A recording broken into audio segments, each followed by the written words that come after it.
¿Sabes qué?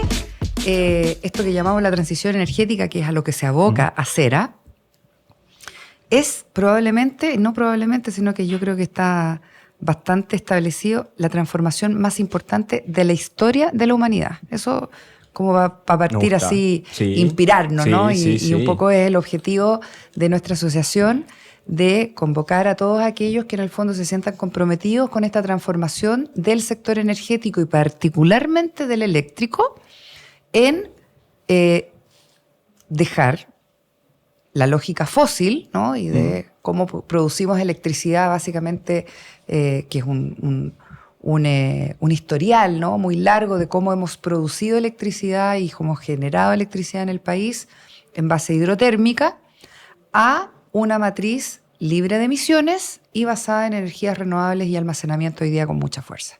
Ese es el propósito de Acera. Súper. Reúne agentes de todo, vamos a decir, giros del mercado eléctrico. O sea, nosotros tenemos tecnólogos, fabricantes, desarrolladores, generadores, por cierto, oficinas de evaluación ambiental, bufet de abogados, ingenierías y un sinnúmero de, básicamente, colaboradores de la transición energética desde el mercado eléctrico. Entonces, nuestro mensaje... Nosotros tenemos ya 23 años de existencia. Wow. Fíjate que uno no lo percibe. Parece que fuese menos, ¿no? Claro, porque las renovables empezaron a ser como más visibles. Yo te diría que apenas hace 10 o 12 años atrás, ¿no? Claro. Pero la asociación venía de antes funcionando bajo el gran liderazgo de Carlos Finata, además, que es mi antecesor como director ejecutivo. Y básicamente a él le tocó la primera etapa de la ola renovable, o sea, de cómo instalar que las renovables sí tenían un rol importante en la generación eléctrica, desmitificar muchas cosas que se decían de las renovables, de que no iban a estar básicamente a la altura, ¿cierto?, del desafío de la generación eléctrica en serio, ¿ya? Y que podía servir, pero para cositas pequeñas, ¿no? Esa era como la instalación hace 10, 15 años o más de cuál era el rol de las renovables en las matrices eléctricas, además en el mundo. Esto no era solamente una discusión en Chile. Entonces esa fue la primera etapa. Cuando yo asumo en el 2022, en enero del 2022, ya el mundo de las renovables era un mundo semi-consolidado. O sea, ya habían habido proyectos emblemáticos, estaba la participación de básicamente eólica y en un grado también importante solar. Solar. ¿Ya? Claro que sí. Que ya tenía un porcentaje importante de participación. Pero yo te diría que a mí básicamente me tocó la etapa de la consolidación de las renovables con distintos periodos, digamos, en algunos con bastantes ruidos, ¿cierto? Sí, claro, unas crisis, etcétera. Sí, tal cual. Y otros en donde básicamente hemos visto, ¿cierto?, que esto que era el relato, ¿no?, se tradujo en algo real. En parte... podríamos decir que te tocó la cosecha de lo que se hizo en el periodo anterior, tanto lo bueno y lo malo. Claro, o sea, lo bueno y lo malo. Tanto por lo que había felicitaciones, pero también habían críticas. Las luces y las sombras de una transformación. Mira, cuando uno se logra abstraer de lo particular de nuestro mercado, de lo local también que es, ¿ah? Piensa tú que nosotros no tenemos interconexiones. Con otros países. No tenemos el problema de la integración regional, entre comillas, eléctrica. Entonces nuestra visión es bastante como cerrada en ese sentido. Cuando uno lo ve desde afuera, uno dice, pero es lógico que en un proceso de transformación tan fuerte como el que estamos teniendo, existan periodos en el fondo de bonanza, otros periodos de crisis, que las empresas y las compañías que están en esto tengan éxitos, pero también tengan fracasos o tengan desafíos. O sea, es totalmente lógico en la transformación. Y yo creo que de ahí viene un poco el problema que tienen muchas veces los ingenieros. Yo creo que está un rubro de ingenieros duros, ¿cierto? Electricistas, mucho, en el que todos tienen miedo a equivocarse, como que están acostumbrados que tiene que ser todo planificado, perfecto y casi que tiene que ser sin ningún error, cuando en realidad en los mundos de la industria la idea es equivocarse rápido, aprender y mejorar y iterando, pero no quedarse planificando eternamente, sino también ir haciendo las cosas con Pero fíjate con que cierta... incluso si tú lo miras desde el punto de vista jurídico legal, el artículo 72.1 de la ley eléctrica que nos rige, ¿Qué es lo que dice? El sistema tiene que operar en forma segura, a mínimo costo o en forma eficiente y con acceso libre. Tal cual. Esos 3 paradigmas o esos 3 objetivos de un sistema, mira cómo empiezan a ser más complejos cuando además estamos bajo una transformación. O sea, no es tan evidente que se puedan cumplir las 3 cosas al mismo tiempo cuando además se está transformando una lógica que es tecnológica, técnica o más bien económica, ¿cierto? Y además del punto de vista de los actores. ¿Ya? La entrada de las renovables en Chile lo que hizo además es que le dio una amplitud nunca vista a los actores o a la cantidad de actores que participaban en este mercado. Absolutamente. Lo descomprimió, lo amplió Totalmente. en el número de participantes y eso vino a ser básicamente una transformación también, ¿ya? Y de pasar de tener, supongamos que no son los 4 grandes, pero sí eran 10 o eran 15. Eran poquitos. Ahora, imagínate la cantidad de no solamente operadores, sino que toda la cadena de valor que se dio alrededor de la industria renovable cambió la lógica de funcionamiento.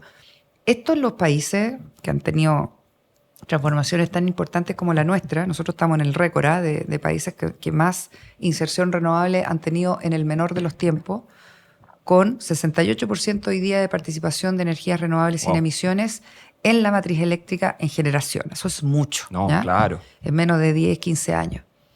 Pero, además, la lógica, mira, hagamos esta reflexión. Antes, los agentes que eran los predominantes en el mercado eran aquellos que tenían por lo menos la administración o la propiedad de un cierto recurso. El agua particularmente o los recursos térmicos. Eras propietario, por ejemplo, de pozos petroleros o de reservas de gas, los países estratégicos, ¿no? O sea, tengo petróleo, tengo gas.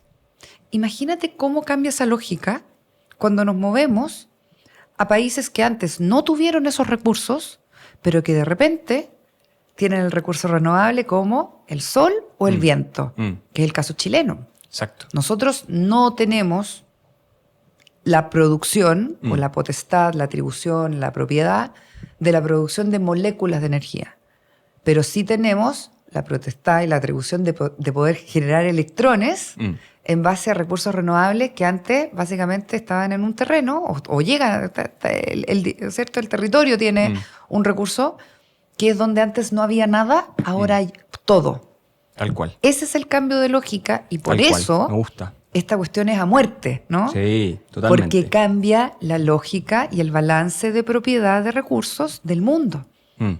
Y entonces ahora ya... Ciertamente una independencia también. Obvio, no importa mucho si tú eres propietario o no de recursos, por ejemplo, de gas, ¿no? Tenemos 2 países vecinos, Perú y Bolivia, que fueron siempre muy ricos en gas, Argentina, por cierto, también. Pero hablemos de Perú y Bolivia un segundo. Recursos de gas para 14, 15 años más, no van a haber más reservas, tener un problema de explotación, en fin, de instalaciones. Problemas regulatorios para exploración. De también. falta de inversión y todo. Sí. Y tú les dices, oye, ojo, aquí hay una chance a esta crisis que tú vas a enfrentar, donde fuiste rico ya no vas a ser más rico, y ahora tienes que diversificarte. Diversificarte, actualizarte. Sí. Entonces, por eso esto es una tremenda revolución, pero también una tremenda oportunidad. Sí. O sea, le cambias el paradigma de eso que llamamos la riqueza de los países, ¿no? Totalmente. Ya no es más lógico de que el país que tenía recursos petroleros, recursos de gas, recursos de carbón, los países que eran mayoritariamente ciertos productores de, por ejemplo, mineral del carbón, que es un insumo importante para la generación eléctrica, o lo fue en Chile en el pasado, eso cambió la lógica y la cambió para siempre. Súper, súper interesante. Y en ese, cuando recepcionaste en ese minuto a Cera, cuando te lo entregó Carlos Finat.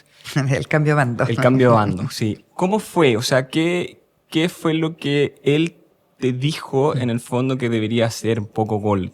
¿Qué deberías buscar? O sea, cuando te entregó el cambio de mando, ¿qué te dijo? El mayor desafío de ese momento era, uno, consolidar, ¿cierto?, el paso de las renovables, no solamente como una energía alternativa, sino que como una energía ya de base.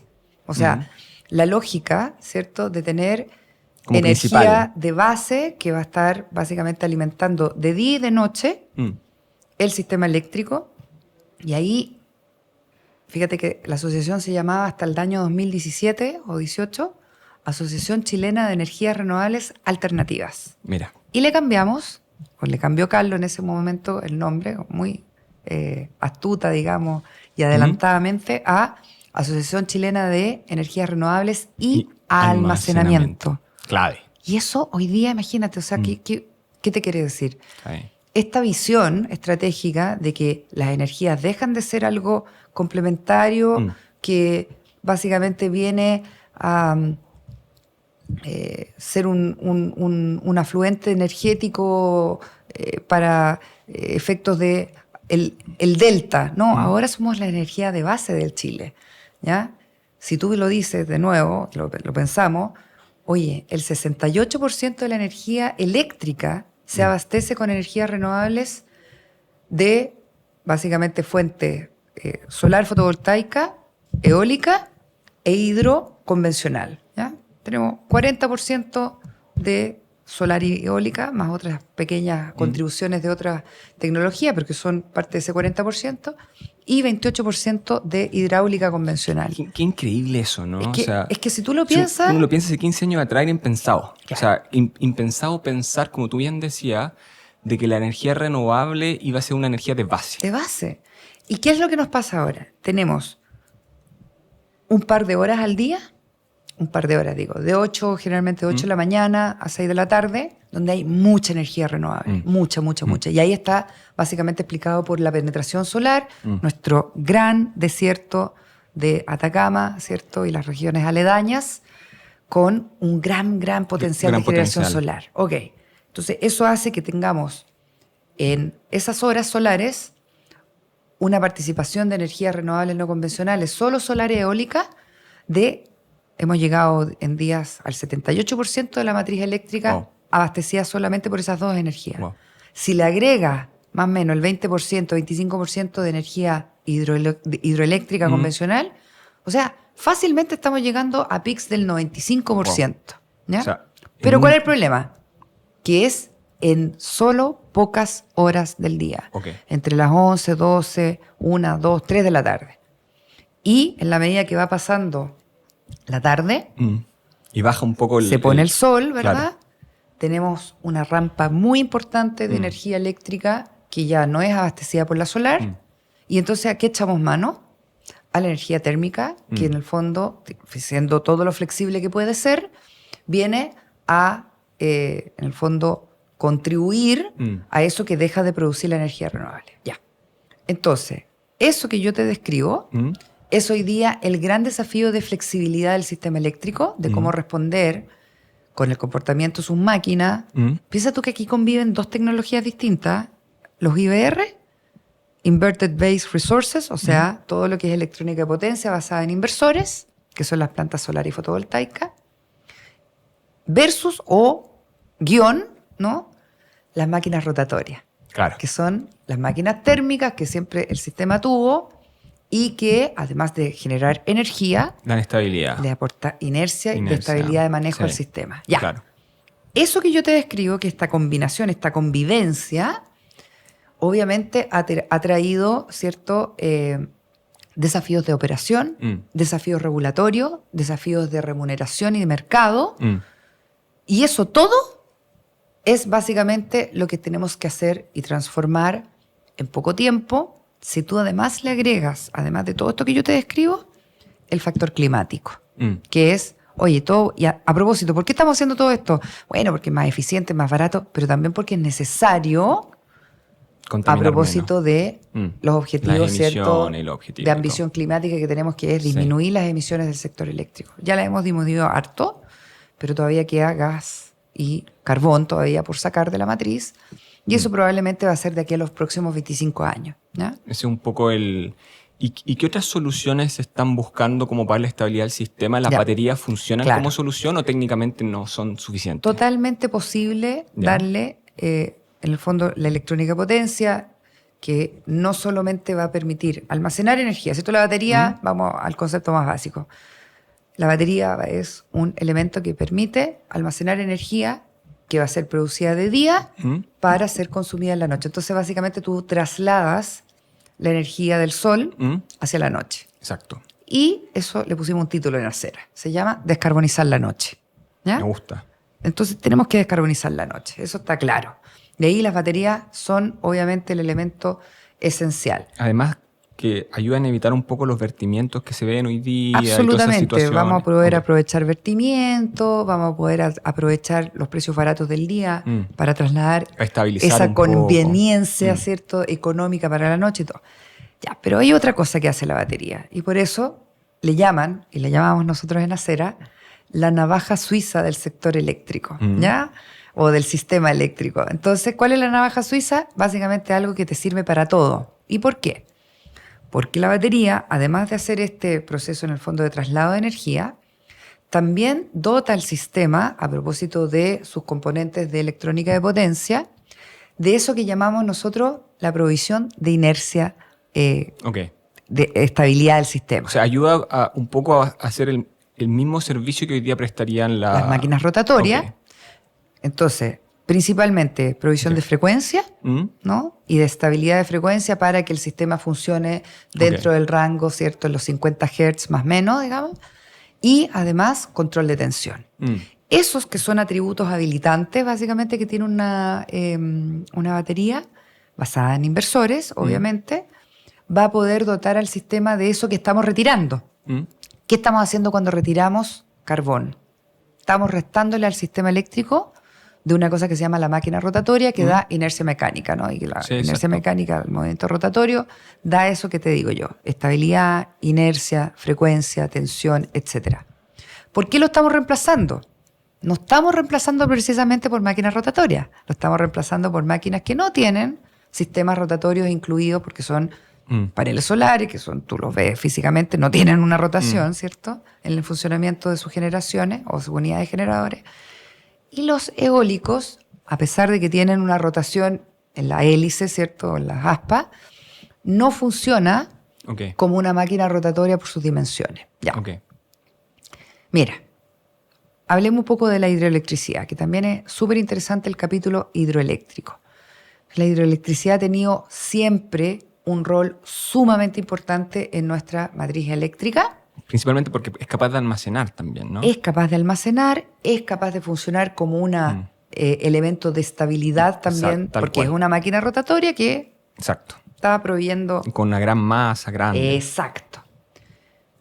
Y eso funciona súper bien cuando llueve, ¿verdad? O cuando la hidrología es alta. Acompaña. ¿Qué pasa cuando no llueve? Tenemos entonces que al sistema no solamente le hemos estado restando estabilidad e inercia por el lado del retiro del carbón, sino que también cuando hemos tenido estrecheces hidrológicas que hacen que básicamente esas máquinas no estén en servicio para poder proveer esto que también el sistema requiere, obviamente, para funcionar adecuadamente y tener un sistema seguro, resiliente, etc. Mira, te doy un dato. O sea, son las dos que... El problema son que estás desplazando ambas. Una por falta de lluvia y la otra porque no es competitiva con la energía que están despachando. No es competitiva, las queremos sacar porque además hay un compromiso del punto de vista del retiro del carbón al 2040, hicimos un compromiso internacional, el Acuerdo de París, firmamos las NDC, las contribuciones nacionales e individuales, o sea, todo eso está dentro del concepto del retiro del carbón. Pero el problema es que también estamos supeditados o dependemos de las hidrologías que estos últimos años, fíjate, yo cuando entré a Acera estábamos en una gran crisis hídrica. Y de hecho me tocó el primer año enfrentar un sistema eléctrico que estábamos discutiendo.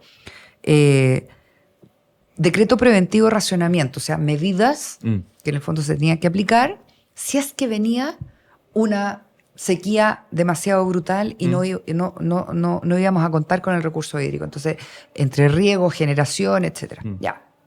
Los siguientes 2 años llovió. Y llovió un poco más.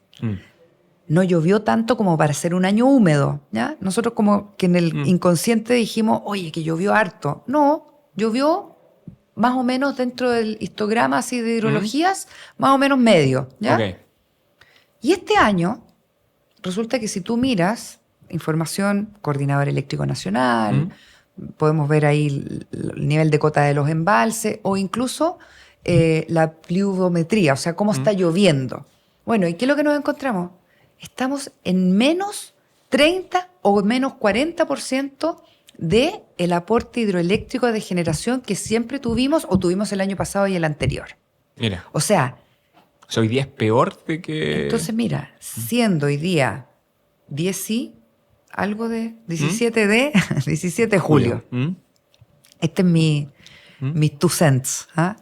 Si no llueve en las próximas 2 semanas de una forma abundante, vamos a tener que enfrentar nuevamente un proceso bien estrecho, ¿ya? Con complejidades en el manejo hídrico, que no solamente es para generación eléctrica, sino también para riego, para el abastecimiento, de básicamente un recurso que es clave para varias funciones, ¿cierto?, de nuestro quehacer nacional. Entonces, hoy día vi las estadísticas. Entonces, tenemos menos 30, menos 40% de disponibilidad, Wow. lo que significa que hoy día estamos con menos aporte hidrológico o hidroeléctrico a la generación, pero lo que es más crítico es que en el periodo de lo que en el fondo corresponde temporalmente al deshielo, o sea, desde octubre o septiembre en adelante, no vamos a tener tantas reservas. Y eso genera entonces consecuencias sobre el uso del agua futuro que vamos a tener que tener en básicamente el 2026, en el primer trimestre, sobre todo, cuando básicamente verano, ¿no? Periodo estival. Oye, los deshielos no van a ser tan abundantes como lo que tuvimos el año antepasado y pasado. Ya, entonces, por favor, auditorio, ¿cierto? Audiencia, vamos monitoreando cómo estamos haciendo y principalmente la labor del coordinador eléctrico en la gestión del agua, porque siempre el agua tiene este tema de que o la usas hoy día o la usas en el futuro. Usarla en el futuro tiene un costo. Y es capaz de almacenarse de un año a otro. O sea, exacto. Pero cuando no hay que reservar o que almacenar, tenemos que enfrentar entonces decisiones de ese carácter. Tal cual. Otra cosa, toma entonces más importancia todavía el hecho de tener sustitutivamente almacenamiento, que básicamente es batería, ¿verdad? En otra fuente. En otra fuente, sistemas basados en IBR, que puedan aportar eso que va a faltar por el lado hídrico si es que no llueve en las próximas 2 semanas. ¿Ya? Si no, tienen que vender más carbón, que es lo que no se quiere hacer. Y no queremos entonces volver a tener más térmica o no queremos subirle el porcentaje de aporte térmico porque entonces, a ver, buenas noticias entonces. El desarrollo de baterías está siendo récord.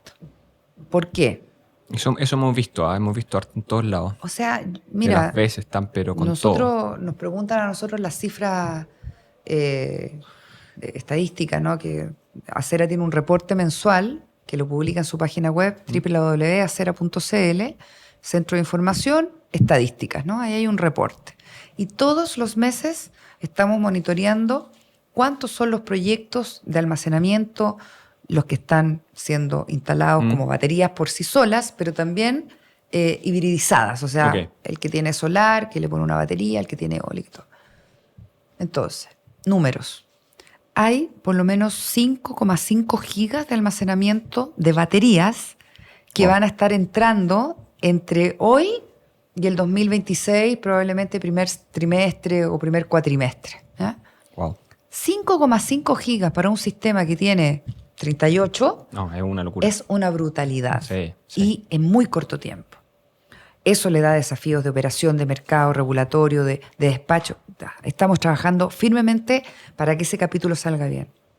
Pero por otro lado, estamos viendo que hay otros 7,5 gigas de almacenamiento standalone, o sea, pura batería, que se está desarrollando en el sistema, que está esperando un permiso ambiental, por ejemplo, que se está tratando de evaluar rápidamente. Entonces, ¿qué es lo que te quiero decir con esto?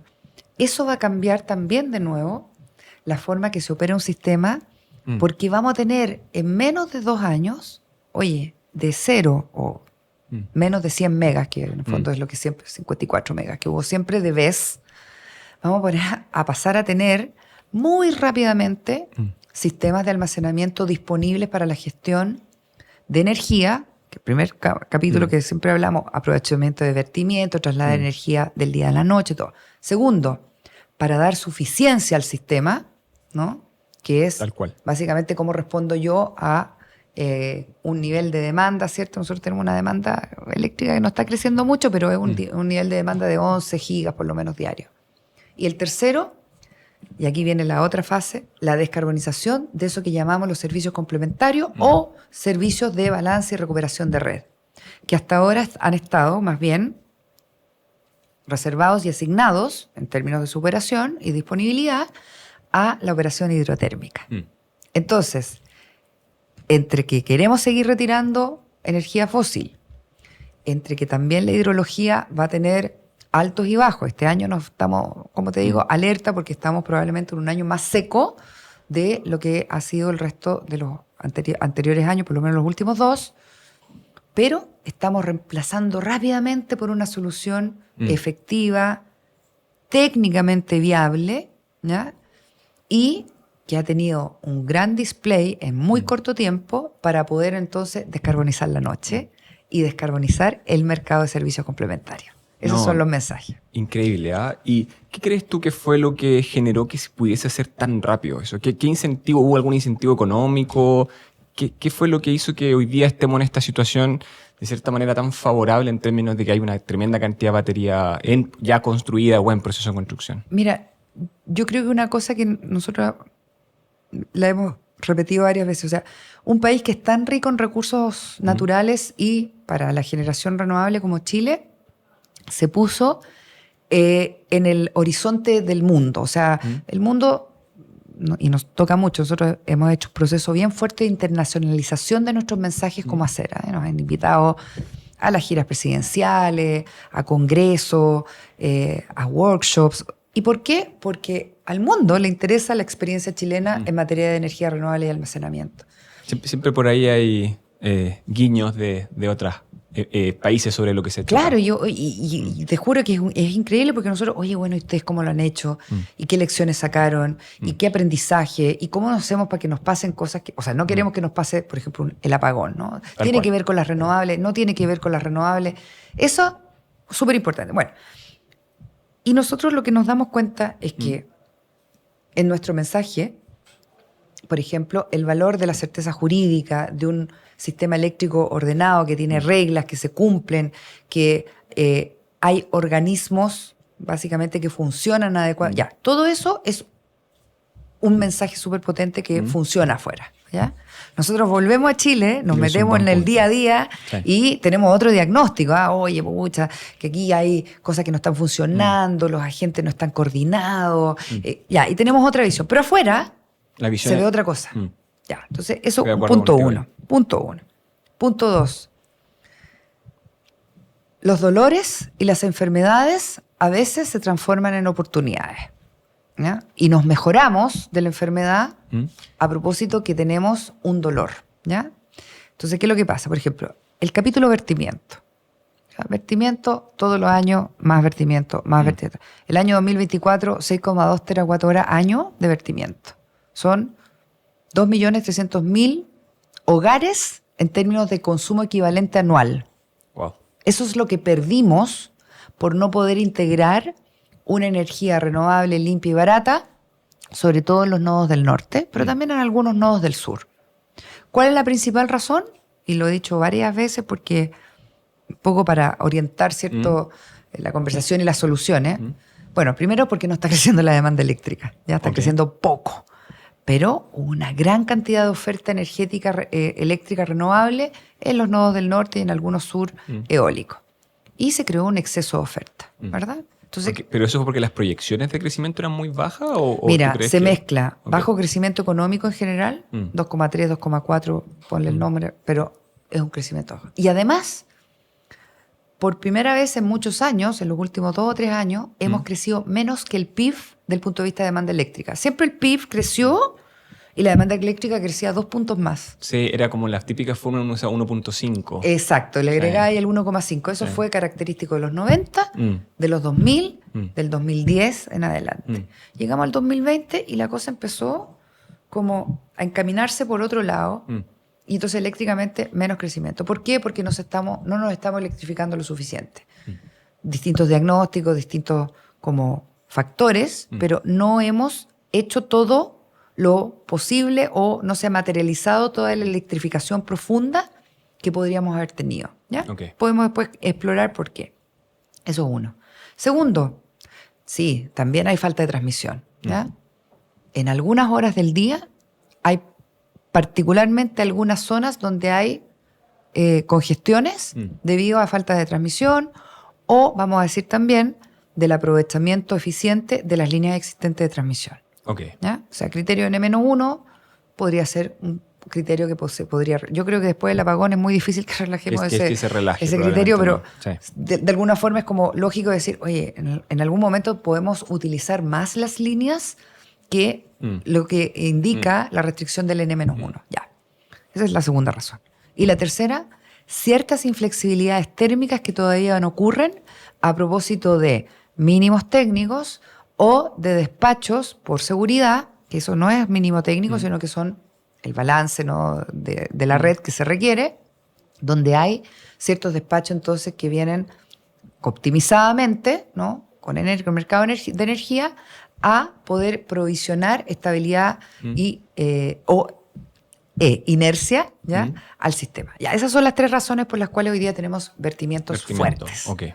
Entonces, ¿cuál es la respuesta al vertimiento desde el punto de vista de que ese es el dolor y la enfermedad?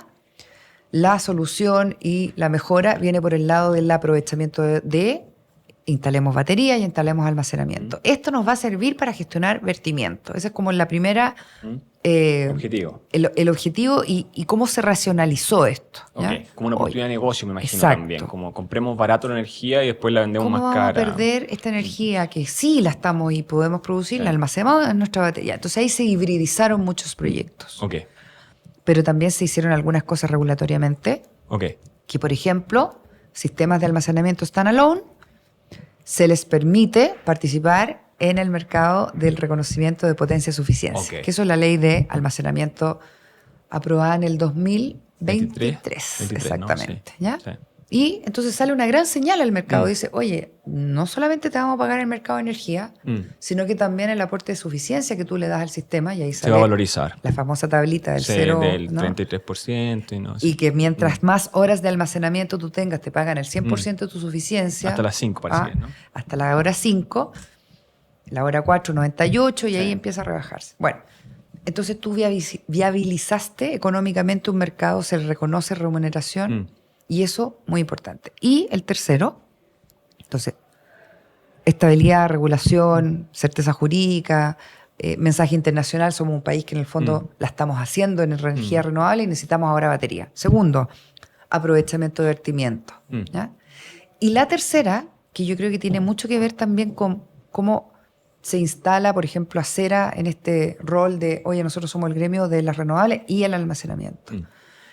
Que es que los agentes ya tienen un conocimiento más acabado del mercado y por lo tanto sus diagnósticos son bastante más certeros y más informados de lo que tuvimos en la primera ola de las renovables, que fue probablemente allá en el 2012, 13, 14, antes de incluso la reformulación de bloques horarios de las licitaciones. Los agentes hoy día están más globalizados, o sea, sabemos mucho lo que está pasando en otros mercados. Tenemos la experiencia australiana, los mercados eléctricos de CAISO. Si alguien no ha mirado las experiencias internacionales de la audiencia que nos escucha hoy día, por favor que la mire, ¿ya? O sea, la gran batería de Australia, la experiencia de CAISO, el mercado eléctrico californiano, una serie de instituciones que empieza a poner a disposición del público interesado y del público obviamente especializado de las experiencias de penetración renovable de almacenamiento. Por favor, vean ENREL, IRENA, IEA, o sea, todas esas son fuentes de información. Entonces hoy día tenemos básicamente también un acceso de experiencias e información que si a nosotros nos nutre, imagínate cómo se van a nutrir otros de la nuestra. De la también. nuestra. Claro. Tal cual. Interesante, ¿no? Oye, y el rol, siguiendo un poquito con las baterías, Creo que el cuestionamiento que viene ahora con las baterías tiene que ver también con cómo optimizar la transmisión con las baterías. O sea, como tú mismo decías, estamos hablando como de los vertimientos, después de que ayuden a mantener un poco la estabilidad del sistema y reemplazando estas reservas rotatorias. Pero yo creo que el tercer punto también importante entender del almacenamiento es cómo podría influenciar en la forma en que se optimizaría un grid. Totalmente. ¿No? Los famosos grid booster, así se le llama en algunos mercados, por ejemplo el alemán. Sobre todo uno tan largo como el nuestro, ¿no? Y tan estrecho. Lineal. Sí. Tan poco enmallado, decimos. O sea, las redes de distribución son enmalladas, pero el sistema eléctrico no. Nosotros somos una espina de un pez, vamos a decir, ¿no? Por no decir pescado. Ya, entonces, el rol del almacenamiento en las redes de transmisión tiene un nombre, fíjate, que se llama SATA. Storage as Transmission Asset. O sea, es un activo de la transmisión. Y quiero hacer énfasis en eso que se llama activo. O sea, es un valor, ¿ya? Es un valor que se aprovecha del punto de vista de la transmisión, que no funciona como un activo de generación, sino que funciona como un activo de la transmisión, porque básicamente en un circuito que opera en criterio N-1, exacto, tú aprovechas en un circuito la transmisión que puedes tener con esa limitación, pero en el otro circuito, la instalación de un activo de baterías de almacenamiento funciona básicamente almacenando una energía que en el fondo no podría ser transmitida tal cual en el criterio solamente de aplicar N-1 a los circuitos. Ya. Eso requiere también de varios cambios regulatorios. Me imagino. Porque se valorizaría de otra forma un activo de transmisión que no es el típico, o sea, esto no es un conductor, ¿me entiendes? Tal cual. Tiene otras funciones más allá de conducir electricidad. Y por lo tanto, a ver, ¿cuál y va a influenciar precios de despacho, otras cosas. ¿Y cómo también se le paga al transmisor? Sí. La propiedad de ese almacenamiento a nivel de transmisión. Tal cual. No es lo mismo que poner un conductor, como te decía yo, o sea, un cable, ¿no? Sí. Ahí estamos menos desarrollados nosotros. Y que yo creo que son soluciones que también son más ágiles de implementar. O sea, hoy día con una línea de transmisión, permisos ambientales, los temas de las comunidades, es súper complejo. O sea, es complejo. Demora. Y también está la pregunta de, a ver, ¿cuál es la alternativa a seguir construyendo más líneas de transmisión? Porque sí, las queremos, ¿ya? Pero obviamente hoy día tenemos tensiones de diversos ámbitos. Y yo te diría que más allá que el tema del territorio y los permisos, es que la transmisión se le cobra al consumidor. Tal cual. Entonces, también tenemos que tener un equilibrio sobre, oye, bueno, ¿cuánta transmisión le queremos agregar como peso a un sistema que finalmente la termina pagando la demanda? Clientes libres, clientes regulados, etcétera. Y cómo se rebaja eso con un activo de almacenamiento a nivel de transmisión. Tuvimos a Javier Busto acá y uno de sus mayores dolores era justamente ese, que para él el que la transmisión la pagara solo el cliente le quita una optimización desde el punto de vista de alocación de generación. Por supuesto. Y de optimización del sistema en general. Yo comparto dolores, por cierto, con Javier Busto, además tenemos visiones. Mira, él que está en el lado de la demanda, claro. Nosotros somos un gremio del lado de la oferta. Pero obviamente tenemos que tener al consumidor en el centro. Tal cual. Si no, estamos perdidos.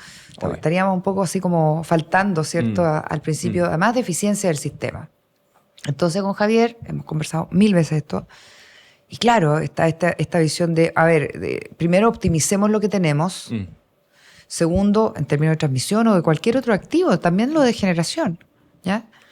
Y segundo, si es que hay temas que regulatoriamente deban modificarse para hacer una regulación más equilibrada en términos de los pagos y lo que le corresponde básicamente a cada segmento en la asignación eficiente que tiene la operación, ¿cierto? Y sus costos. Entonces, sentémonos a ver qué es lo... Porque la transformación es de todos. Sí, tal cual. Eso es nuestro eslogan del 2024. La transformación es de todos, ¿ya? Y la regulación hoy día todavía sigue mirando una operación hidrotérmica, ¿ya? Sí. Nos ha costado más en eso. El mercado se ha transformado primero que la regulación. Siempre. Eso ha pasado siempre. Pero también tenemos que entender que el consumidor hoy día el consumidor tiene varios achaques, ¿ya? Y varios dolores. Por ejemplo, el impacto que significó la estabilización de tarifas, que está muy correctamente aplicada en el término de decir, oye, no, aquí hay no podemos seguir con tarifas de generación congelada, como tuvimos 4 años, ¿ya? Pero el impacto que eso ha producido en los consumidores, un alza del 70% en el último año y algo, eso obviamente no le hace bien a la electrificación, ¿ya? No, para nada. ¿Quién quiere electrificarse después de un alza de 70% de su cuenta en un año, ¿ya? Y es por eso que nosotros como gremio también tenemos que darle una respuesta a decir, sí, ojo, pero saquemos cuentas, ¿no? Yo siempre hago esta cuenta, mira. Dentro de los consumos energéticos totales de Chile, el mercado eléctrico representa solo el 22%. O sea, tú dices, todo que energéticamente se consume en Chile, la electricidad solo nos abastece en un 22%. Y eso más o menos, en términos de costo de producción de esa matriz, nos cuesta 6.000 millones de dólares al año. Eso es lo que cuesta más o menos producir la electricidad. No estoy poniendo transporte ni distribución. Es el costo de generación. Solo generación. Porque tú valorizas la energía más o menos 60, 70 dólares y tenemos una demanda de 89 terawatt-hora año. Ahí salen más o menos los 6.500 millones. Okay. O sea, y claro, le sumáis un 20% probablemente de claro, costo. como un 40% más o menos en la distribución, transmisión y los cargos sistémicos. Entonces, y todo. puedes valorizar tu mercado eléctrico, ¿no? Sí. ¿Cuánto crees tú que pesa todavía el consumo fósil en la matriz energética de Chile? Tírame un número. ¿Cuánto pesa en términos de... No de generación de electricidad, sino en que... costo? No, ¿cuánto en términos de porcentaje ¿Ya? tiene todavía nuestro consumo energético que proviene de fuentes fósiles? No eléctrico, energético, todo el overall. Total, no, debe ser. Yo creo que debería estar cercano al 80%. Ya, es un poco menos, por suerte. Ya. Entonces, mercado eléctrico, 22%. Consumo fósil, 64%. Mira. Pero ese 20% que tú me estás diciendo, hay una gran parte que es fósil. Ya, entonces, espera. En el mercado eléctrico, que es el 22% de nuestro consumo energético, el gas y el carbón pesan como 16, 17% cada uno. Ok. O sea, tenemos... 30% del 30%, 20%. ya. O sea, estamos hablando de 6, 12%. Ya, ok. O sea, los 60 y algo le sumáis 12. Ok, entonces, dentro del 64% igual está el consumo de fósiles que están dentro del mercado eléctrico. Ok. Pero el gran consumidor de fósiles, de ese 64% total de consumo energético que hay, es el transporte Sí, de todas maneras. y la industria. De todas maneras. ¿Y cuál industria? La minera. ¿ya? Mira. Ahí es muy importante el consumo minero Ok. de consumos fósiles directos. Ok. Gas, diésel, sobre todo. Ok, ¿cuánto nos cuesta esa matriz de fósiles directos consumidos en Chile? Como todo es importado, 98%, es relativamente más visible o más fácil sacar la cuenta de cuánto nos cuesta, ¿no? Porque es el costo de importación. El costo de importación va en años en donde, por ejemplo, los precios de los commodities de gas, carbón y diésel han estado más bajos, 13.000, 13.500, 14.000 millones de dólares al año. Acuérdate que dijimos que electricidad costaba 6.000, 6.500. Sí. Ya. En los años en donde los combustibles fósiles han estado en precios más o menos relativamente bajos o convenientes, entre 13.000 y 14.000 O sea, el doble. millones de dólares. Cuando hemos tenido crisis, como por ejemplo la guerra Rusia-Ucrania, que elevó a pic el precio del gas, y como los commodities están indexados y siguen el comportamiento el uno del otro, el año 2022, por ejemplo, nos gastamos 22.500 millones de dólares en importar esos combustibles fósiles. Wow. Entonces, de nuevo, mira cómo me voy a hacer cargo de la ecuación. Casi el doble. Claro, entonces uno dice, oye, la electricidad ha subido, el dolor de los consumidores, por cierto, nosotros preocupados de hacer el sistema más eficiente para que ese costo no le duela a los consumidores, ¿ya? Pero por otro lado, miramos cuánto gastamos en combustibles fósiles, o sea, tú y yo que andamos en auto, supongo, o en transporte público, que también hoy día tiene un porcentaje importante todavía, obviamente, de combustibles fósiles que alimentan los buses, ¿no? Las micros. Claro. O sea, finalmente el consumo fósil es caro. Sigue siendo más relevante sigue en la cartera. siendo al mucho final. más relevante. Y por eso es tan importante electrificar. Porque mediante la electrificación profunda, tú vas a dejar de importar combustibles fósiles que nos cuestan dinero. Tal cual. O sea, yo lo comparo así. Veo mi cuenta eléctrica mensual. Entonces, es una cuenta que es relativamente alta porque yo estoy electrificada en mi casa. Tengo cocina eléctrica, horno eléctrico, tenemos calefacción eléctrica, ¿ok? Ya. Entonces, es una cuenta que no es baja. Pero si yo la comparo con lo que gasto echándole benzina a mi auto, termina siendo la mitad. Mira. Qué increíble, ¿no? Eso uno no Porque lo tiene tan... no lo tiene tan aterrizado. No lo tiene tan aterrizado. Y es más, fíjate. cuando uno ve los diarios, las cosas, como que no hacen tanto hincapié en esa diferencia. Es como, no, la tarifa de luz va a subir y A como subir, que te y mata. bueno, y por eso hemos estado durante casi ya un año discutiendo, por ejemplo, una ley de subsidio eléctrico, que ha sido no fácil, ¿ya? O sea, ha sido compleja, porque vino a meter ciertos, en el fondo, cambios de paradigma en cómo se financian los subsidios. Nos metimos en una lógica de, hoy el sector privado tiene que aportar al subsidio eléctrico. El subsidio eléctrico, nosotros hemos insistido muchas veces que se financia con el aumento de la recaudación del IVA que tiene a propósito del alza de las tarifas eléctricas. Las tarifas eléctricas pagan IVA, y junto con el alza hay también un alza de la recaudación de IVA que viene, digamos, aparejado a esa alza de tarifa. Y el planteamiento del Ejecutivo es otro. El planteamiento es, aquí el sector privado y los generadores especialmente, de distintos tamaños, tienen que aportar de distintas formas, y entonces vamos a hacer una bolsa. Bueno, nosotros decimos, oye, ojo, porque se rompe un paradigma importante, que es que las políticas públicas se financian con fondos públicos y no con cargo a los privados, y menos a un sector, ¿ya? Que además, tratando de transformarse, tiene que tener en el fondo incentivos a la inversión y ojalá a un acceso a financiamiento barato, ¿ya? Que además se traduzca en tarifas más baratas también. Ya. Bueno, todo ese capítulo ha sido más complejo este año. Pero básicamente lo que te quiero terminar de reforzar.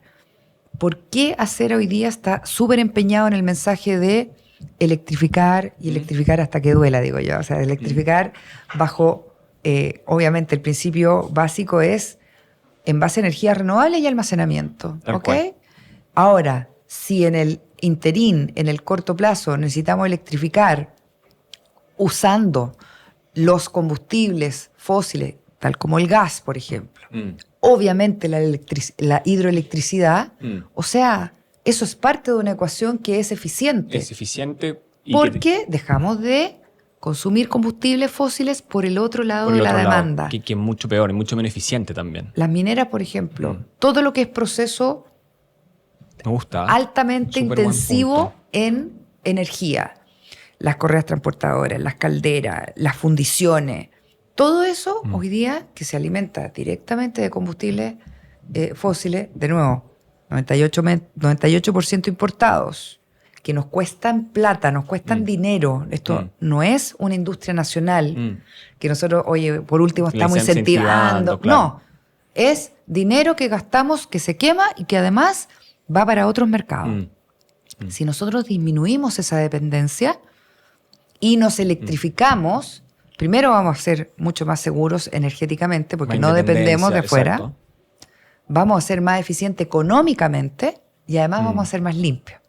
Si es que esa electricidad se termina basando en energías renovables y almacenamiento, que es lo que viene sí o sí de todas formas. Y de ahí, ¿qué es lo que ves que es más factible en el corto o mediano plazo de que mejore esa electrificación? ¿Viene más del lado de la minería, me imagino, que del consumo de los autos, las personas, que quizás un poquito más lento, depende de infraestructura, mucha más gente decidiendo que de repente un conglomerado más grande que puede tomar decisiones? Claro, yo tengo mi 1, 2, 3, entonces yo digo, minería, electromovilidad, calefacción.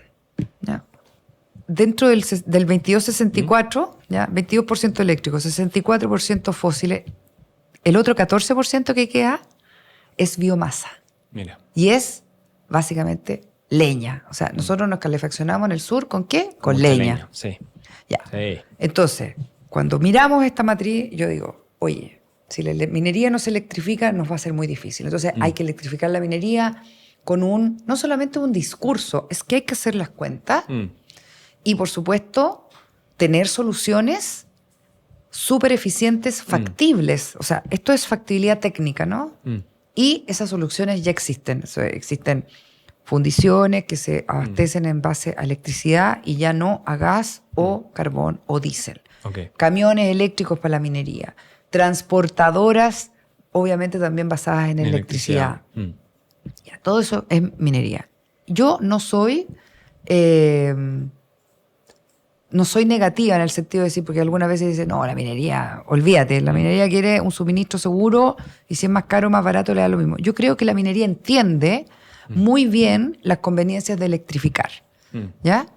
Pero hay que hacer un display de tecnologías, de proveedores, de OEM, de operación y mantención, que le diga a la minería, esto es seguro, ¿ya? Claro. Y lo otro es que hay que tener un suministro seguro eléctricamente estable, de red tal o cual. no de red, en el sentido internamente. De internamente, behind the meter, como se dice hoy día, ¿cierto? Claro. Cuando los consumidores o la demanda instalan eléctrica... su propia Exacto. autogeneración y cosas.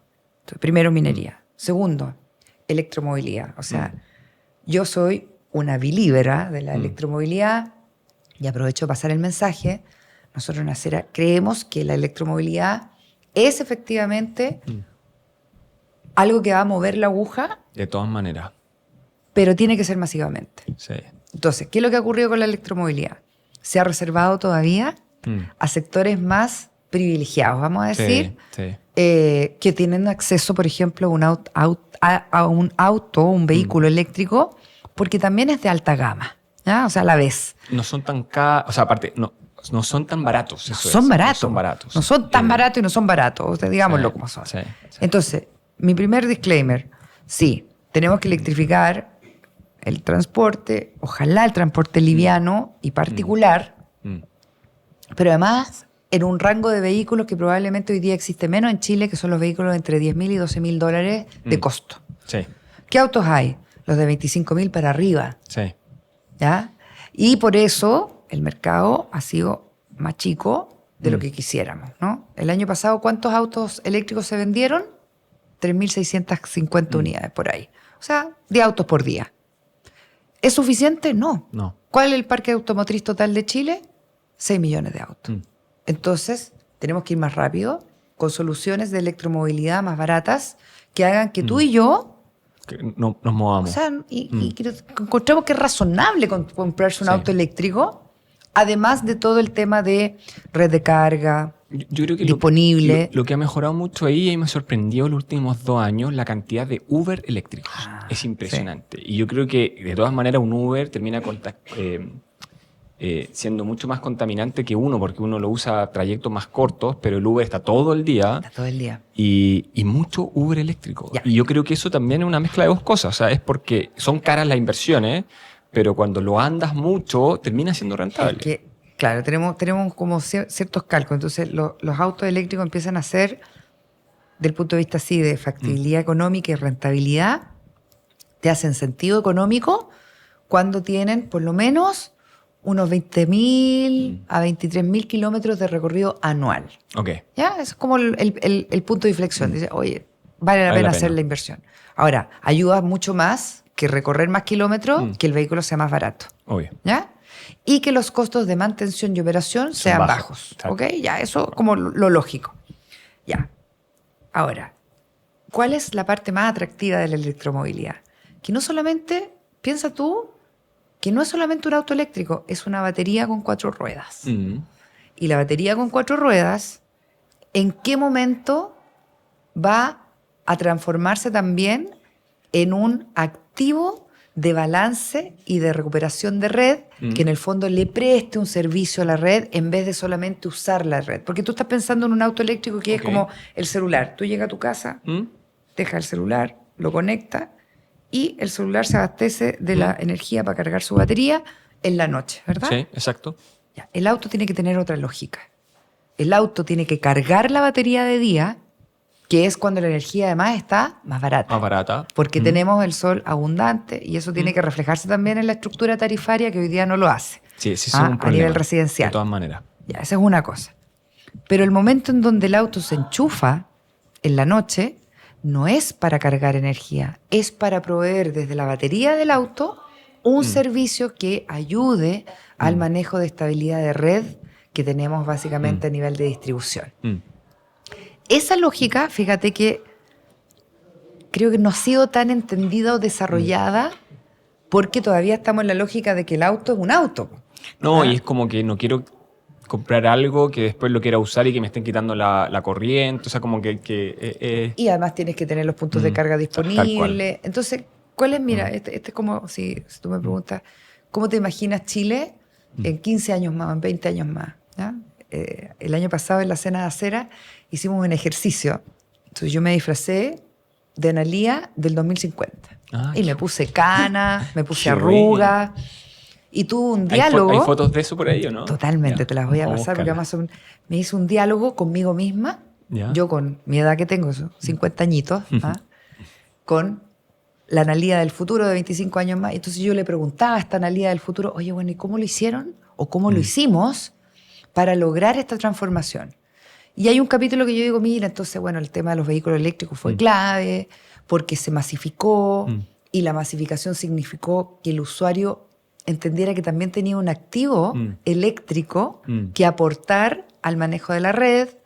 La operación de la red cambió desde el punto de vista de que ya no solamente un servicio, tú no eres un consumo final, eres un consumo activo que eres prosumidor, de hecho, produces y consumes. Y además, tu batería con 4 ruedas te sirve para movilizarte, pero también sirve para prestarle servicios a la red que fueron valorizados. Simpático No. Oye, no se me ha ocurrido, ¿ah? O sea, como que es ya distribución al límite. Como distribución eléctrica ya con endorfina. Distribución 10.0. Sí. Ahora, es una red que hoy día no existe ya. Obvio. Nosotros estamos... Por eso es tan importante pensar en los 25 próximos años, ¿ya? Totalmente. Y yo cuando tenga 75 años... me gustaría mirar para atrás y decir, sí, sabes que nosotros fuimos parte de esta transformación. Ese sueño, esa visión. Y por eso es tan inspirador. ¿Ya? O sea, no, totalmente. Estás así como sintiendo que estás, oye, yo tengo una visión de país. Esto no es solamente del sector eléctrico, no es solamente de las empresas que representa Acera, es una visión así, el Estado, los privados, el país, el compromiso energético, ¿no? de Chile, que es esta transformación en donde a los consumidores además les va a llegar o van a ser básicamente partícipes totalmente de más beneficios que obviamente los que podemos hoy día percibir cómo está funcionando el mercado. Sí, totalmente. Y en ese sentido, mira, a mí me pasó, justo yo tengo un auto ya a petróleo nomás, o sea, a gasolina, a benzina, a gasolina. Y lo tuve que llevar y me dio un auto de reemplazo de estos que son híbridos enchufables. Y impresionante la eficiencia. O sea, lo enchufaba y si lo usaba durante el día tenía 70 kilómetros de autonomía, entonces no usaba nada de combustible.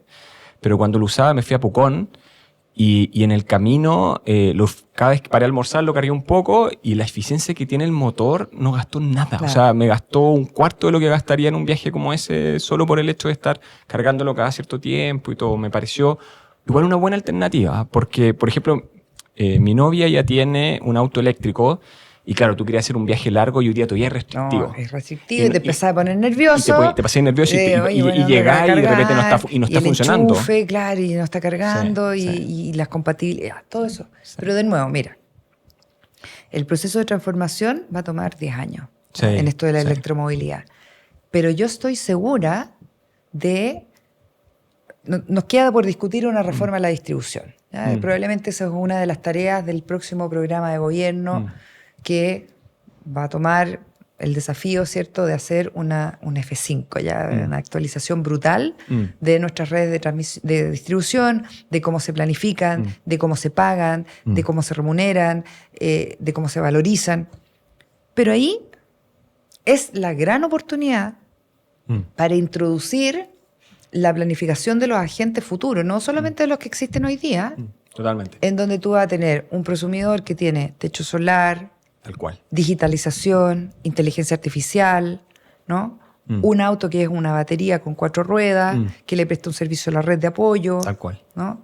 Yo hago un curso de electromovilidad en la USACH. Ah, mira, qué buena. Un diplomado. Entonces, siempre parte del material ahí que tengo, les muestro a los alumnos un video de una camioneta eléctrica, que no está en Chile, ¿eh?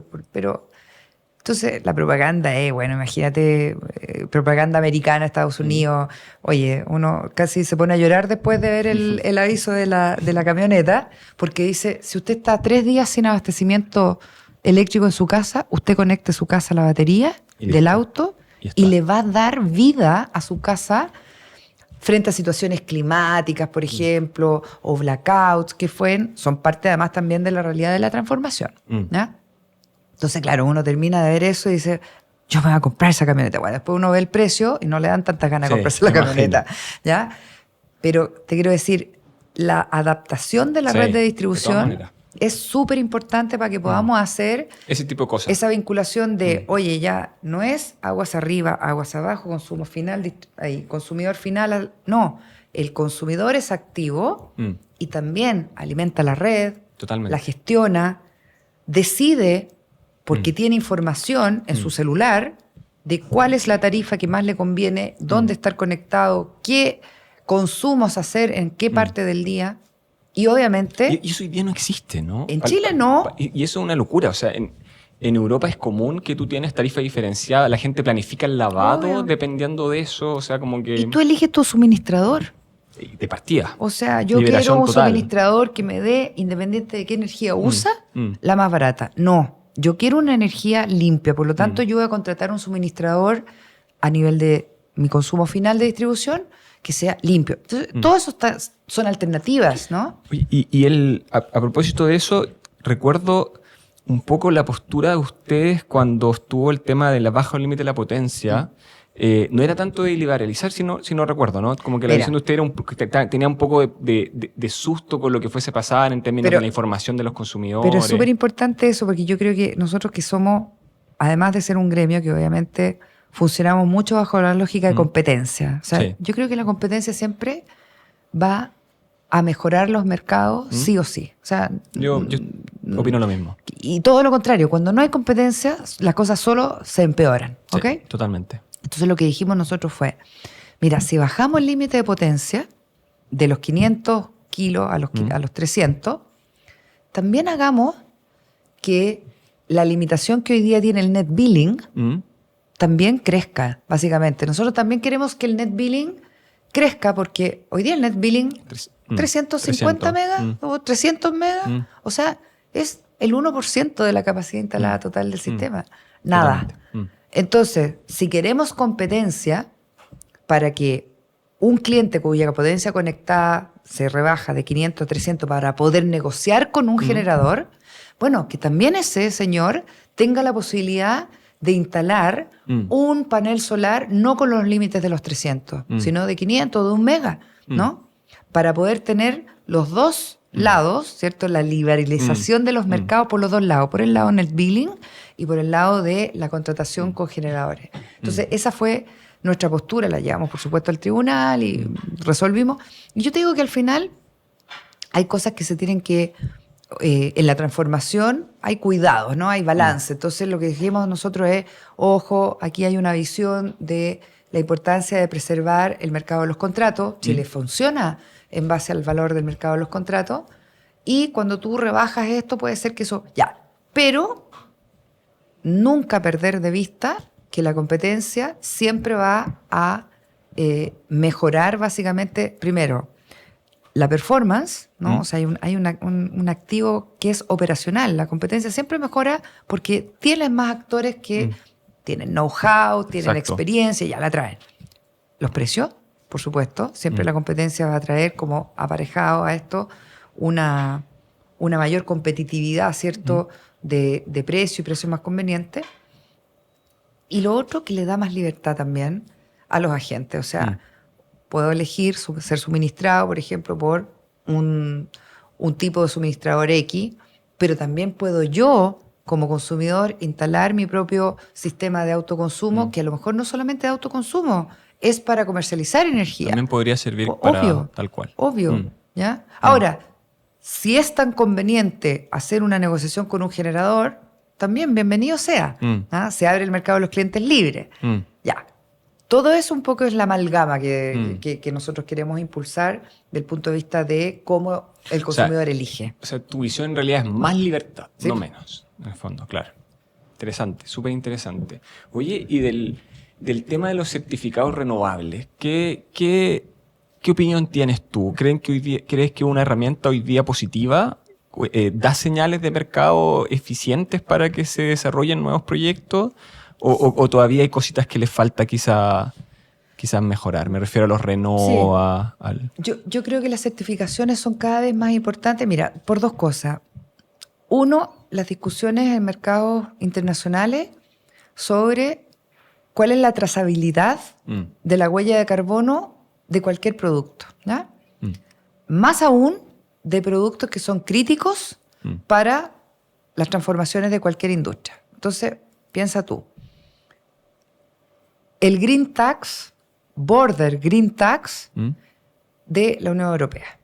O sea, oye, cuando venga un producto que no ha tenido un impuesto verde que en el fondo me certifique, ¿cierto?, que este producto viene con baja huella de carbono o que pagó la huella de carbono que produjo, yo le aplico un impuesto en la frontera.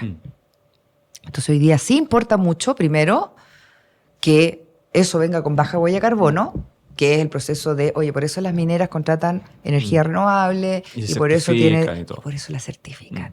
Es cada vez más importante saber el origen de la huella de carbono y de la cantidad de energía renovable que se usó para producir tal o cual. Si es un mineral, aún más importante. Hay certificaciones, por ejemplo, que eso es súper importante decirlo,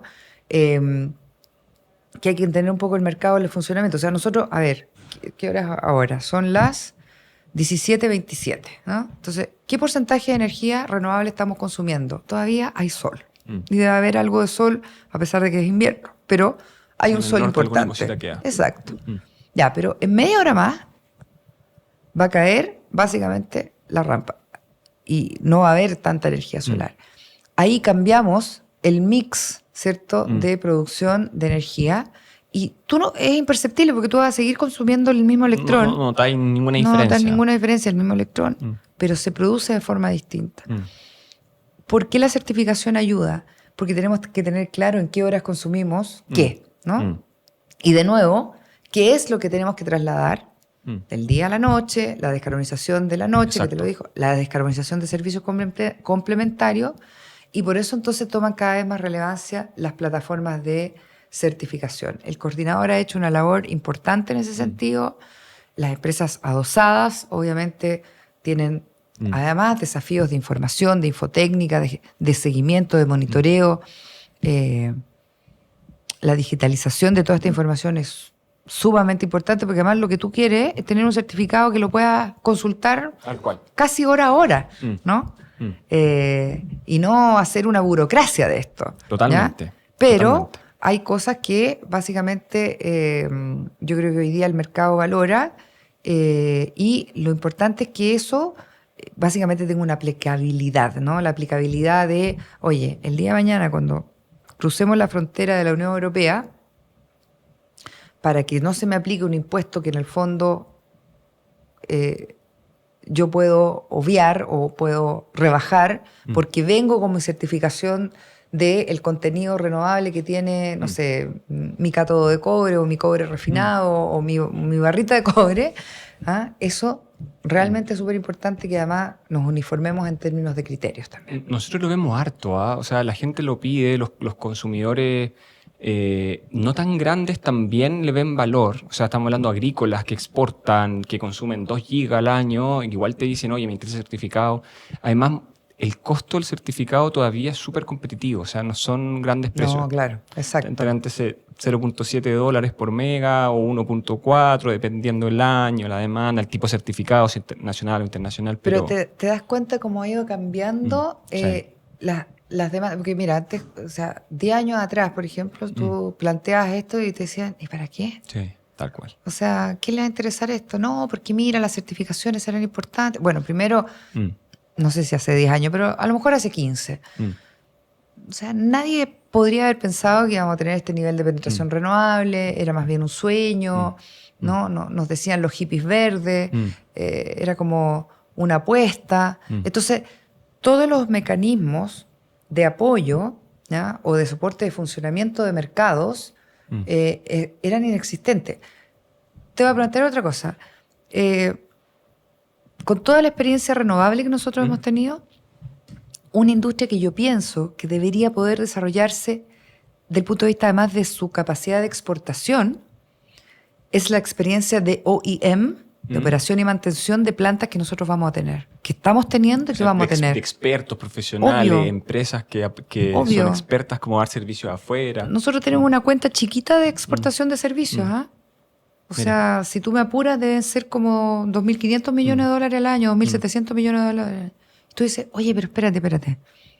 Tenemos un gran, vamos a decir, sandbox en América Latina a propósito de todos los mercados que se están descarbonizando de la forma, además, a través del mercado eléctrico primero, o sea, a través de las generaciones. Todos están empezando ahí, claro. Todos están empezando a hacer eso. ¿Cómo nosotros nos vamos a perder la oportunidad de exportar ese knowledge? Totalmente. O sea, este es un conocimiento que nosotros tenemos y que no necesariamente tenga que proveer de los que a nosotros nos enseñaron, ¿no? O sea, nosotros tuvimos una presencia europea súper importante, una presencia americana muy importante en el... Ya, pero ahora nosotros somos capaces de replicar eso. De todas maneras. Y de llevarlo a una cuenta que se llama la cuenta de ingresos de tu país. ¿Me entiendes? Porque es una mirada tan estratégica también. O sea, ya no solamente vamos a exportar cobre y minerales y agrícolas. No, vamos a exportar renovables. Y no necesariamente porque tengamos una interconexión, sino que porque tenemos conocimiento de desarrollo, de operación y de mantención de lo que es en el fondo los activos renovables. No, y el tema de las baterías. PES. O sea, batería. Yo creo que Chile van a ser unas máquinas en un par de años más. Y ya están, fíjate, yo vengo llegando de un viaje a México. Oye, nos invitaron así, por favor háganos un workshop de batería. Nosotros dijimos, bueno, mira, te podemos contar eso. Ya era mucho para la experiencia mexicana que está con otros dolores. Por supuesto, ellos son un país petrolero, ¿no? Tienen Pemex y tienen otra lógica. Y nosotros lo que quisimos hacer fue, oye, mira, aquí hay una oportunidad. Totalmente. Porque tú también tienes pocas reservas de gas y tu gas lo importas de Estados Unidos. ¿Ya? Entonces la lógica hoy día... Es media compleja, ¿verdad? Y tú, mira, se lo dices a las personas y las personas te quedan mirando así como, mira, no lo había pensado. O sea, tú le abres esa como invitación a mirar las posibilidades. También. Sí, una evangelización parte. Oye, y ya como para terminar, no quería irme sin que nos cuente un poquito de liderazgo femenino en la industria. Gran tema, sí. Que nos cuente un poquito de la asociación, cómo se creó. Ya, mira, entonces vamos a hacer un compromiso, porque yo hoy día ya no soy la presidenta de la Asociación de Mujeres de Chile, que es la primera asociación gremial de mujeres en el sector energético. La presidenta actual es Pía Suárez, así que ustedes la van a invitar a un podcast para desarrollar. Estamos con el equipo que de todas maneras la vamos a invitar. Pero sí te quiero contar un poco de el origen, ¿no? Y el origen fue, primero, la percepción, ¿cierto? Más así, intuitiva, de que como que el sector no estaba balanceado en presencias, ya en participaciones. Nunca fui consciente de ello hasta que empecé a trabajar en el sector privado. Mis primeros años fueron en la Comisión Nacional de Energía. Y en la comisión lo que me pasó es que en el año 2000, cuando empecé, mi equipo había muchas mujeres. Mira. Mi directora, mi secretaria ejecutiva, la persona que además con la que trabajé muchos años, Vivian Blanlot, mujer. Jefa jurídica, Pilar Bravo, mujer. Jefa del área de electrificación rural, Solange Duarte, mujer. Jefa del área de comunicaciones, Laura Elgueta, mujer. Abogadas medias, ingenieras medias, mujeres. Entonces yo no fui consciente. Mira. Y era un equipo chico, éramos máximo 60 personas. Mira. Esto es etapa prehistórica, no había Ministerio de Energía. Ojo. Wow. En el año 2000 no había Ministerio de Energía. Wow. Ya. Entonces yo no era consciente de que hubiese un desbalance. Estabas en una burbuja. Claro. Salí de la comisión y ahí empecé a notar así como, oye, parece que no hay tantas mujeres, pero realmente no era no era un elemento de mi quehacer, no estaba integrado. Y de repente pasaron los años, hasta que de repente me pasó eso que me di cuenta, ¿no? Eso, oye, ¿sabes qué? Aquí hay una simetría entre hombres y mujeres, y ya no es porque básicamente en el mundo solamente de la energía eléctrica se necesita un ingeniero eléctrico. Claro. Que a mí siempre me explicaron, no, que mira, las mujeres no estudian ingeniería eléctrica. No, pues Pero entonces, no es así, con ¿verdad? el mundo de las renovables, Sí. lo que también pasó es que se diversificó las profesiones requeridas para desarrollar renovables. Tal cual. Entonces necesitábamos ingenieros ambientales, comunicadores, abogadas, y sin embargo seguían faltando mujeres. Ya. Entonces todo eso lo pusimos en una juguera, y después de varias anécdotas que les puedo contar, o les puede contar Pía, dijimos, vamos a crear una asociación de mujeres. Empezamos con un chat, el chat fue aumentando, hoy día hay 1000 mujeres en ese chat. Wow. Ya. Pero en el momento donde habían 500 o no sé, 600 integrantes de ese chat que le pusimos Mujeres en Energía, resulta que nos dio como la certeza de que aquí había una masa crítica de mujeres interesadas en participar en la vida, digamos, del mundo de la energía, que querían incidir, que querían opinar, que querían aprender y que querían, por supuesto, tener un rol más activo del que siempre tuvieron. Y ahí creamos la asociación. No, increíble, las felicito. Hoy día la asociación tiene 770 socias, la lidera Pía Suárez con un gran equipo además directivo. Yo fui primera presidencia, después, obviamente... Seguiste la Es que, posta. ¿sabes qué? Yo creo que también es importante entender que uno tiene momentos y momentos. Entonces yo hice el impulso, y después dije, ya, este es el momento donde uno... es muy tentador engolosinarse, ¿ah? Sí, seguro. Y querer perpetuarse y decir, no, mira, yo soy la mamá de King Kong, entonces no me quiero ir nunca. No. Hay que saber cómo dar un... Y eso un poco y que llegue un nuevo liderazgo, y obvio, con nueva idea. Y más liderazgo, y nuevo liderazgo, y no cual. necesariamente como tú lo pensaste, Sí. que es la única forma de realmente de crecer, Sí, rompiendo obvio. paradigmas. Tal ¿ya? cual. Y, por lo tanto, yo estoy segura que si yo hubiera seguido la presidencia no habría hecho las cosas que se están haciendo hoy día, ¿ya?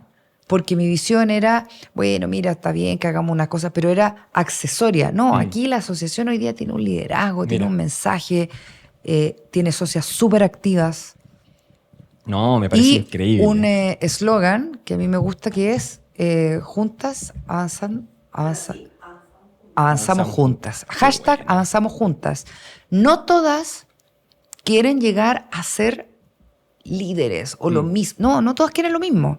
Pero quieren avanzar juntas. Pero avanzamos juntas Sí. en la medida de que eso No, me encanta. te permita estar en el lugar donde tú quieres llegar. Tal cual. ¿Ya? Porque yo creo que, ¿qué es lo que pasa? Nosotros igual, como tú dices, yo creo que se han ido diversificando las posiciones en la industria eléctrica por varias cosas, como la entrada a las renovables, también la digitalización de las cosas, el hecho de que hoy día la postventa que tienen las empresas generadoras es mucho más completa. Ya no es solamente hoy te entrego una factura, sino que también está el tema de la eficiencia energética,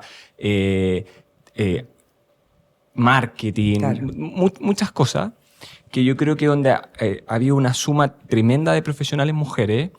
Oye, profesionales de... Primero, diversidad siempre, ¿no? Igual que la competencia. Sí. La diversidad. Entonces queremos no solamente diversidad de género, queremos diversidad de profesiones, Totalmente.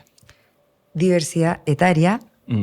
O sea, este es un mundo que generalmente estuvo más dominado por las canas. ¿ya? Sí, O sea, totalmente. Oye, de repente tú dices, ya, pero también necesitamos gente joven que nos dé una especie de como cambio en la órbita. ¿Ya? Ok, entonces gente más joven. Oye, pero también gente con experiencia, ¿me entiendes? Porque de repente la juventud también está sobrevalorada. Entonces, sí, es una mezcla las cosas. No, necesitamos balancearnos. Totalmente. Ya. Diversidad, entonces, de género, diversidad de profesiones, diversidad etaria. Y hoy día yo también apunto a la diversidad de experiencias de mercados internacionales. O sea, Mira. eso es básicamente una bomba en términos de la ecuación que tú puedes sacar. O sea, el output que puede salir de ahí siempre es bueno. Pero ¿qué se requiere? ¿Ya? Se requiere liderazgo y visión. O sea, Sí, si tú pones totalmente. todo eso y no lo ordenas, No termina haciendo nada. exacto, Totalmente. se puede desordenar más Sí. que ordenar y salir. Entonces, ¿qué necesitamos?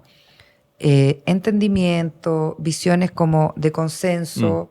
Yo creo que hoy día los diagnósticos, siempre lo he dicho, los diagnósticos están hechos, todo. Yo creo que hoy día nos falta un nuevo diagnóstico de lo que pasó en el mercado eléctrico a propósito de la irrupción de renovables, la irrupción de almacenamiento, el tema tarifario, el apagón, que nos vino a remecer un poco a todos diciendo, oye, las cosas pasan, ¿no? Y tenemos que tener planes de contingencia, un coordinador súper activo, modernizado, tenemos que tener empresas que además cumplan con lo que se les requiere que ellos hagan y aporten, desde infotécnica hasta, no sé... Al listo en caso de una emergencia, preparado. La adecuación de sus equipos. O sea, oye, hoy día, ¿qué nos pasa? Tenemos un sistema de inversores, o sea, un sistema de generación o unidad de generación basada en inversores, que tienen una lógica de lo que en el fondo se instaló hace 2, 3 años, 4 años o más, que es seguimiento de red, ¿no?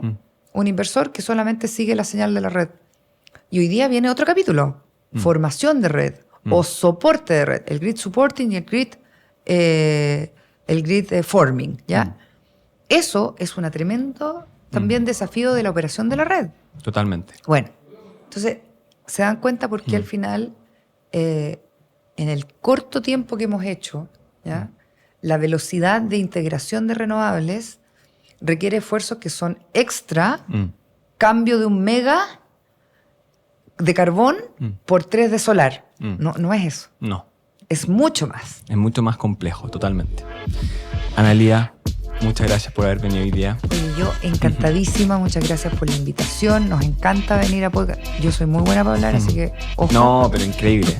No, y de todas maneras vamos a tener que ir de nuevo, porque yo creo que hay hartos temas ahí pendientes. Cuando ustedes quieran, nosotros disponibles, hacer a su casa, como dicen los mexicanos, viene con el dicho ahí, pero muy contentos de colaborar con el entendimiento además de la transformación. No es un lenguaje fácil, de hecho muchas veces muy técnico, no, pero muy tú duro. lo haces fácil, ¿eh? Yo creo que ha sido súper como amigable tus explicaciones, así que... La única ventaja es que yo soy profe, entonces... Se nota. La cosa ahí de la explicación me viene con un poco la inspiración, así que cuando quieran. Muchas gracias. A ustedes.